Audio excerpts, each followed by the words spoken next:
Hey guys, and welcome back to EQ Planes, and today I'll be making a video about the model airplanes my mom and sister had got, in Vegas for me at the airplane shop. So yeah, I got the Qantas 787, the GOL 737 MAX, the PBA YS11, the old Air China colors, Hawker Siddeley Trident, along with a Garuda Airlines Convair 990. Without further ado, let's get into this. Let's start out with the Garuda Airlines Indonesia Convair 990. Now, I don't have a Convair 990 in my collection, so I thought it'd be a neat thing to have. This will also be my first Garuda aircraft in one of their older liveries. Now, the Convair 990 was famous for being the fastest of the subsonic aircraft. It did not sell and do terribly well, as airplanes like the 707 and DC-8 outcompeted it. However, some airlines still order it, most notably, I believe Swiss had them, along with Delta. Yeah, the other thing I noticed is that this Gemini Jets box seems to be different from the normal Gemini Jets box you expect, with the back being different too. You can tell this is a 2005 release, so definitely a fairly old model. But yeah, let's take a closer look at this Garuda Airlines Convair 990. So yeah, this we got a pretty good deal on at the airplane shop. I believe it was about $25, and I just thought it'd be a cool addition to the collection. So here is the Garuda Airlines Convair 990. Now, I believe Gemini Jets has done a good job at representing the Convair 990. Of course, this is an older and not a commonly used mold, so it's pretty simplistic. No antennas, no landing gear, very simple, but they've done the shape right, and I think that's all that really matters in the end. So yeah, I'm definitely happy with this model, and the old Garuda paint scheme also is looking pretty good on this model. Yeah, all around, I think it was a really solid pick, and I'm glad that I have a Convair 990 in my collection. Hope to get the Convair 880 someday as well. Next up, we have the CAAC Hawker Siddeley Trident. Now, this airline, CAAC, was the predecessor to all the current government-owned Chinese airlines like Air China and China Southern. So yeah, I picked up this model for pretty cheap as well, and I thought it'd be nice to have a Hawker Siddeley Trident in my collection, as this will be my first Trident. Now, I believe this is a 2008 release here, so another older model. Yeah, I like to pick up, at least one of some of these more obscure aircraft types. Definitely something I like to do. So yeah,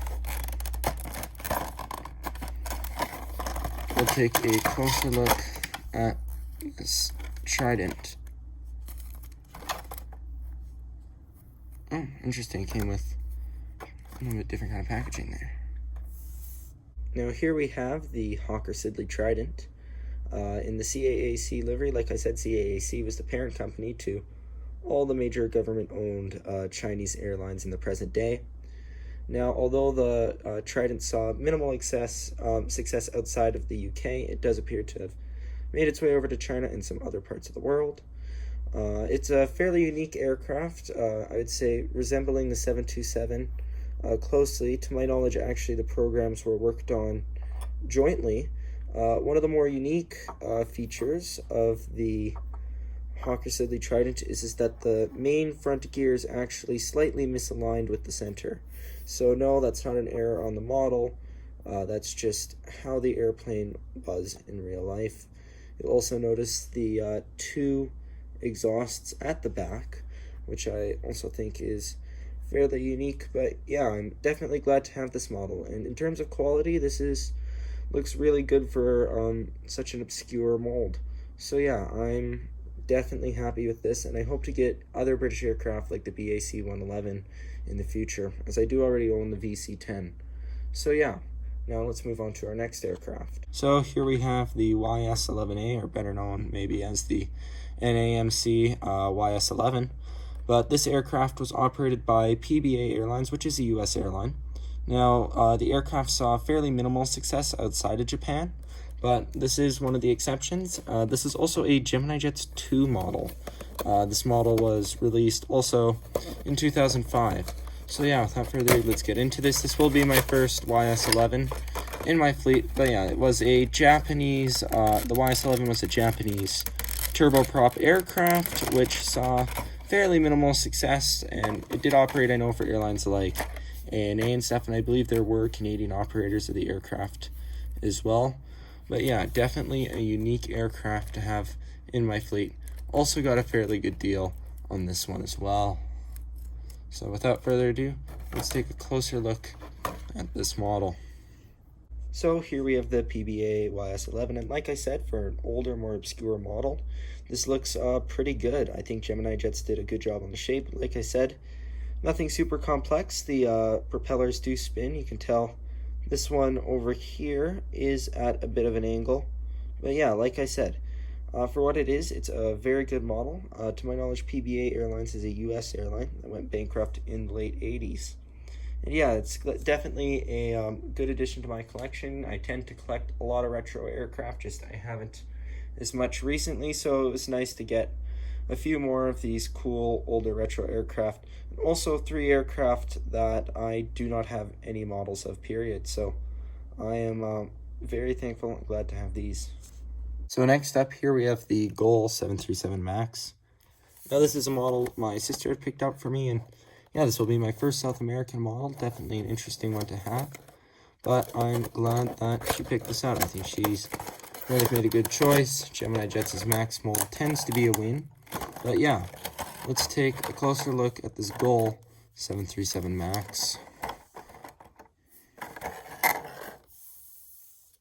Now here we have the GOL 737 MAX. My first Brazilian aircraft and my first South American aircraft, actually. I do plan to get Avianca at some point, but for the time being, this is my first South American aircraft, and it's nice to have a South American aircraft, as this means I'll now have an aircraft from every single continent, and I really like the GOL livery. I think it looks incredibly interesting, and yeah, this, once again, this MAX mold from Gemini Jets is very high quality, like the details on the winglets as always. And yeah, this one seems to have a special marking right on the back here, which is pretty interesting. And yeah, like I said, the MAX mold, always solid with Gemini Jets. Definitely one of their better molds. You can see on the bottom here, you have the Wi-Fi symbol. However, unfortunately, a bit of it is cut out by the stand hole. But yeah, this is definitely going to be a nice addition to my collection, and I thank my sister for picking this one out. Here we have a Qantas 787. Now I asked them to pick this one up for me so I could use it in my Vancouver airport updates. I do actually have a sizable Qantas fleet with a Qantas 767, 747, and 717, so it's not huge, I guess, but it's certainly not bad either. But this will be the first one in a while that I'll be able to use in my Vancouver airport updates, as the 747-400 has since been retired. So yeah, definitely excited for this one. I do believe this was a 2021 release. And yeah, I'm definitely glad to be getting this one, Qantas 787. So without further ado, let's take a look at this beautiful model.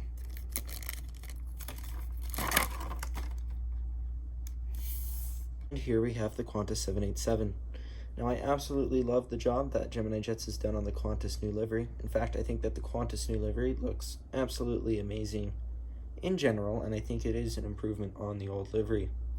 Now, Gemini Jets doesn't have an amazing 787-9 mold, but it is definitely respectable and passable. So all around, this seems to be a pretty good model. I definitely like to visit Australia someday, and I'm glad that I'll have a Qantas model I'll be able to use in my airport updates. Thank you guys for watching this relatively quick review of these new models, and hope to see you guys back next time.